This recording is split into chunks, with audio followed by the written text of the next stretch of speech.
इस मूवी का आगाज एक गेम डेवलपर से होता है। इसने एक लड़की को मार दिया था। इसके बावजूद पुलिस इसे कुछ भी नहीं कहती और इसे छोड़ देती है।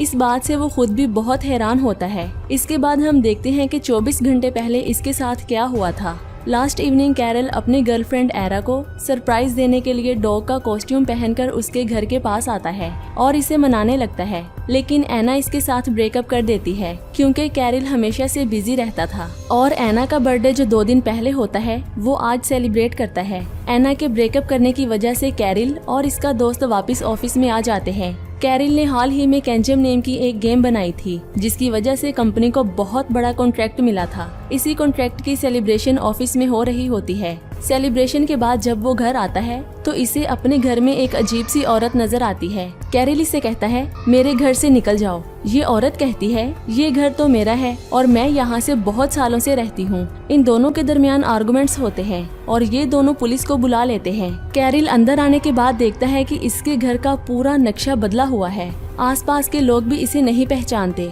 ये सब कुछ देखकर कैरल बहुत ही हैरान होता है। लास्ट में ये लेडी अपना नेम रेना बताते हुए घर के सारे पेपर पुलिस को दिखाती है, जिसकी वजह से कैरल को घर से निकाल दिया जाता है और वो बहुत ही हैरान होता है। कैरल अपने दोस्त के घर जाता है। दोस्त के घर आने के बाद वो इंटरनेट से अपने घर के पेपर निकालता है और नेक्स्ट डे वो अपने दोस्त के साथ म्यूनिसिपल कॉर्पोरेशन जाता है। यहाँ आने के बाद इसे बहुत बड़ा शौक लगता है क्योंकि कैरल के नेम का कोई भी डाटा रिकॉर्ड नहीं होता। अब कैरल को प्रूफ की जरूरत होती है और वो अपने ऑफिस में जाता है, लेकिन यहाँ पर इसे कोई भी नहीं पहचानता।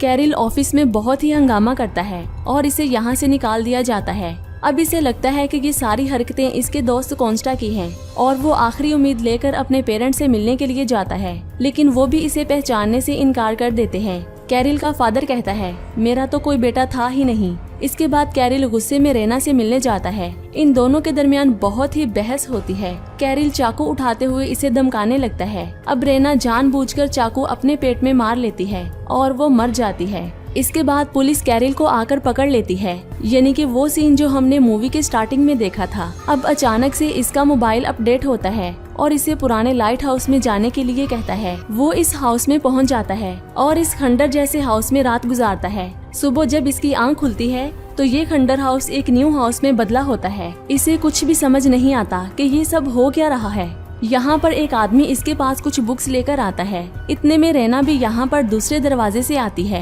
अब परेशान कैरल इसे पूछता है भाई ये क्या चल रहा है। वो इसे एक शॉकिंग बात बताती है कि तुम दूसरी दुनिया में आए हो। इस दुनिया का नेम केंजम है। कैरल ने जो गेम बनाया था उसका नेम भी केंजम होता है, यानी कि ये उसी की गेम की दुनिया होती है।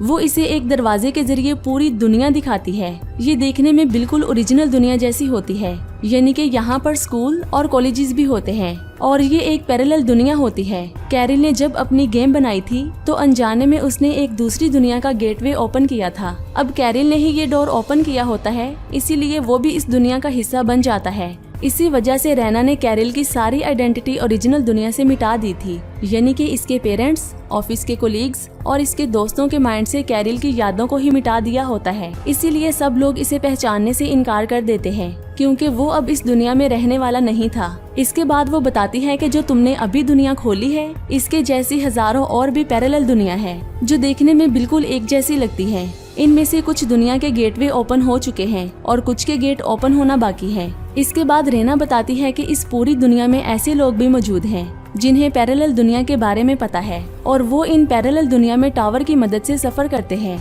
यहाँ पर कैरल का काम ये होगा कि उसे इस टावर पर हमेशा के लिए रहना होगा और ट्रैवलर की तहकीक करनी होगी, यानी कि जो एक दुनिया से दूसरी दुनिया में आने वाले लोग होते हैं। बेसिकली कैरल यहाँ पर कस्टम ऑफिसर होता है। फिर इसे कहती है कि इसी टावर पर बहुत सारे गेट्स हैं, लेकिन अभी तक जस्ट एक ही गेट ओपन हुआ है और वो जो तुमने किया है। कैरल इसे पूछता है ये इतनी एडवांस बातें तुम्हें कैसे पता है। वो कहती है हमारी एक सोसाइटी है, हम इंसान एक सुपर एंटिटी हैं।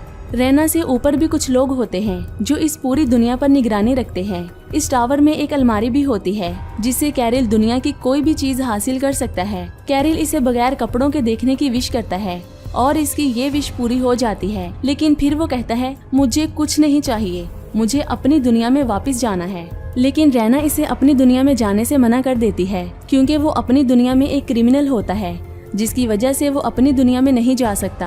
अब ना चाहते हुए भी कैरल को इसी टावर में रहना पड़ता है। रेना के जाने के बाद कैरल सबसे पहले अपने दोस्त कॉन्स्टा को उस अलमारी के जरिए इस टावर में बुलाता है। कॉन्स्टा की मेमोरी बिल्कुल ठीक होती है। कैरल सारा किस्सा कॉन्स्टा को बताता है और वो बहुत ही हैरान होता है। इसके बाद ये दोनों अलमारी के जरिए महंगी वाइन के मजे लेते हैं। इतने में यहाँ पर कुछ ट्रैवलर्स आते हैं। इनमें रैना और इसका बॉयफ्रेंड होता है। एना कैरल को बिल्कुल भी नहीं पहचानती क्योंकि एना की मेमोरी ये लोग मिटा देते हैं। एना का बॉयफ्रेंड इस सोसाइटी का हिस्सा होता है। इन दोनों ने घूमने के लिए केंजम जाना होता है। कैरल इनका ट्रैवल अप्रूव करता है। एना इसकी एक्स गर्लफ्रेंड होती है, जिसकी वजह से ये दोनों उसका पीछा करने लगते हैं और एक रेस्टोरेंट में पहुंच जाते हैं। ये दोनों एना को ढूंढने लगते हैं, लेकिन इतने में यहाँ पर एक डॉल रोबोट आती है और कैरल पर अटैक करती है। कैरल में सुपर हीरो की पावर होती है, जिसकी वजह से वो रोबोट से लड़ना शुरू कर देता है, लेकिन अचानक से ये रोबोट्स गायब हो जाते हैं। इसके बाद यहाँ पर इन्हें बहुत ही जख्मी हालत में एक लड़की दिखाई देती है। ये लड़की पीने के लिए पानी मांगती है और जब वो पानी पीती है तो इसके सारे जख्म भर जाते हैं। ये लड़की इन्हें बताती है कि हमारी दुनिया में कस्टम ऑफिसर के लिए पानी एक मेडिसिन की तरह है, जिसे पीते ही सारे जख्म भर जाते हैं। इस लड़की का नेम रेस होता है। वो कहती है कि मैं भी 27 साल की उम्र में कस्टम ऑफिसर बनी थी, लेकिन इमॉर्टल होने के बाद मेरी एज कभी भी ज्यादा नहीं हुई। यानी कि यहाँ पर कैरल भी एक इमॉर्टल था है। ये दुनिया बहुत ही खूबसूरत होती है। कैरल ये नहीं जानता कि ये डोर किसने ओपन किया है। इसी दौरान यहाँ पर रेना और सीनियर कमेटी के लोग आते हैं और इस न्यू दुनिया को चेक करने लगते हैं। रेना कैरल को एक लॉकेट पहनाती है और इसे कहती है तुम किसी भी दुनिया में जा सकते हो, लेकिन वो इस टावर से 15 किलोमीटर की दूरी पर ही जा सकता है। अगर वो 15 किलोमीटर से दूर गया तो वो मर जाएगा। अब कैरल को अपने पेरेंट्स से मिलना होता है, जो कि टावर से 13 किलोमीटर की दूरी पर होते हैं।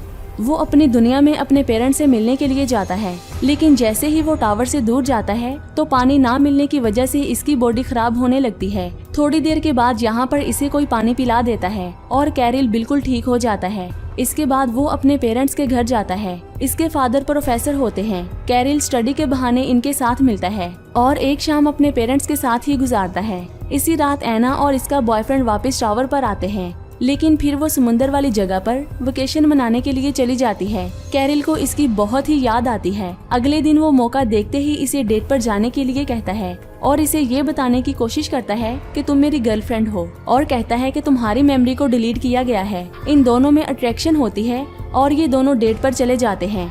अगले दिन कैरल के ओनर ने एक पार्टी अरेंज की होती है, जिसमें दोनों गेट्स को खोला जाता है। वो अपने साथ एना को लेकर आता है। ये देखकर रैना को बहुत ही गुस्सा आता है, क्योंकि वो भी कैरल को पसंद करती है। अब वो एना को बताती है कि तुम्हें कैरल से प्यार नहीं करना चाहिए था, क्योंकि वो एक इंसान नहीं बल्कि एक सुपर ह्यूमन है और वो कभी भी शादी नहीं कर सकता। ये सुनकर एना बहुत ही दुखी हो जाती है और पार्टी छोड़कर चली जाती है। रेना इसे किडनैप करके दूसरी पैरेलल दुनिया में भेज देती है। दूसरी तरफ कैरल पार्टी में एना को ढूंढ रहा होता है, लेकिन वो इसे नहीं मिलती, जिसकी वजह से वो वापस टावर में आकर उसे कॉल करता है। इसी दौरान कमेटी की मेंबर यहाँ पर आती है और इसे एक न्यू मिशन देती है। अब कैरल को मेन गेट ओपन करना होता है। मेन वर्ल्ड को बेल्टा वर्ल्ड कहा जाता है। ये असल में ओरिजिनल दुनिया होती है। इस दुनिया में कभी भी लड़ाई नहीं होती, यहाँ पर बीमारी भी नहीं होती। इस दुनिया में लोग बहुत ही खुश होते हैं। यहाँ पर कमेटी का मकसद ये होता है कि वो बेल्टा वर्ल्ड से ये सीखें कि उन्होंने अपनी दुनिया को इतना परफेक्ट कैसे बनाया है और इनके बताए हुए रूल्स को बाकी की दुनिया पर अप्लाई करके उन्हें भी परफेक्ट बनाया जाए। कैरल इस मिशन को एक्सेप्ट कर लेता है। अब एना की वजह से वो बहुत ही परेशान होता है और इसके घर जाने का फैसला करता है। एना का घर दूर होने की वजह से कैरल की बॉडी खराब होने लगती है, लेकिन वो बर्फ खाकर खुद को ठीक कर लेता है। यहाँ पर इसे एना नहीं मिलती, जिसकी वजह से वो वापस टावर में आ जाता है। अगले दिन इसे एक और डोरवे ओपन होता हुआ नजर आता है। ये दुनिया बहुत ही अजीब होती है। यहाँ पर लोग बहुत ही बुरी हालत में होते हैं। ये लोग एक बहुत बड़ी फैक्ट्री में काम करते हैं। इनकी लीडर बहुत ही अजीब होती है। यहाँ के लोगों की भीड़ में इसे एना भी दिखाई देती है। वो इसे बचाकर वापस टावर में ले आता है। इनकी लीडर को पता चल जाता है, जिसकी वजह से वो कैरल से लड़ने के लिए आती है, लेकिन बाकी के लोग इस औरत को मारने के लिए आगे बढ़ते हैं। मौके का फायदा उठाते हुए वो इसे टावर में ले आता है और इसका बहुत ही ख्याल रखता है। यहाँ पर इसका दोस्त कॉन्स्टा भी आ जाता है और वो कहता है मुझे भी कमेटी के लोगों ने कस्टम ऑफिसर बना दिया है। अब वो कैरल का सीनियर होता है और इसे सजा देने के लिए आता है क्योंकि इसने एना को बचाने के लिए सारे रूल्स तोड़े होते हैं। वो इसे सजा देते हुए बाहर जाने की लिमिट को कम कर देता है। इसके जाने के बाद कैरिल को पता चलता है कि एना बहुत ही जल्द मरने वाली है, जिसकी वजह से वो एना को इसकी फेवरेट जगह पर लेकर जाता है। ज्यादा दूर जाने की वजह से कैरिल बहुत ही कमजोर हो जाता है। ये देखकर एना इसके गले से वो लॉकेट उतार देती है। अगले दिन जब कैरिल की आंख खुलती है तो इसके सामने एक न्यू डोर ओपन होता है। ये दुनिया बहुत ही खूबसूरत और एडवांस होती है। ये देखकर कैरिल को पता चलता है कि यही बेल्टा वर्ल्ड है। वो इस दुनिया को एक्सप्लोर करते हुए इस दुनिया के कस्टम ऑफिसर से मिलता है। ऑफिसर इसे बताता है कि हमारी दुनिया में 1940वां साल चल रहा है, लेकिन हम फिर भी बाकी की दुनिया से बहुत ज्यादा एडवांस हैं, क्योंकि बेल्टा ने ही बाकी की पैरेलल दुनिया को बनाया था। इन्होंने जानबूझकर सब दुनिया को एक दूसरे से 11 साल आगे रखा होता है, जिसकी वजह से बेल्टा वर्ल्ड को फ्यूचर के बारे में सब कुछ पता होता है। इस दुनिया के लोगों को इन खतरों के बारे में पहले से ही पता होता है और वो इन पैरेलल दुनिया की गलतियों से सीखते हैं। इन गलतियों को ये लोग अपनी दुनिया में नहीं होने देते। अगर किसी दुनिया में कोई वॉर होती तो ये लोग इस वॉर को अपनी दुनिया में अवॉइड करते थे, और अगर किसी दुनिया में कोई न्यू चीज इजाद की जाती तो ये उस डाटा को अपनी दुनिया में ले आते थे। इसके बाद वो बताता है कि बाकी की सारी दुनिया हमारा एक्सपेरिमेंट है और बेल्टा ही सबसे मेन और अहम दुनिया है। ये सब कुछ जानकर कैरल को बहुत ही गुस्सा आता है, क्योंकि उसकी दुनिया असल नहीं होती और वो अपनी दुनिया में वापस आने लगता है।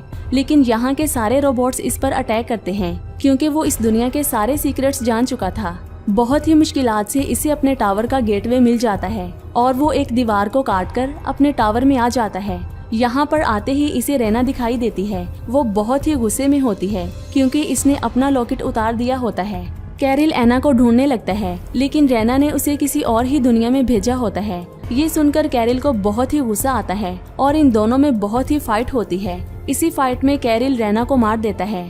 जैसे ही रैना मरती है तो इनकी दुनिया कोलैप्स होने लगती है। रैना के मरने की वजह से इस दुनिया की मेमोरी वापस आ जाती है। इसके बाद कैरल को इसकी मदर की कॉल आती है। वो इसे घर बुलाती है, लेकिन इतने में यहाँ पर कॉन्स्टा आता है और वो इसे बताता है कि तुमने टावर को तोड़ दिया है, जिसकी वजह से हम किसी भी दुनिया में नहीं जा सकते। अगर तुम एना को बचाना चाहते हो तो तुम्हें सारी दुनिया के गेटवे ओपन करने होंगे। इस काम में कॉन्स्टा इसकी हेल्प करने के लिए तैयार होता है। दूसरी तरफ टावर में आग को बुझाने के लिए फायर ब्रिगेड आती है। इस पानी की वजह से रैना दोबारा से जिंदा होती है और इसी के साथ ये मूवी खत्म हो जाती है।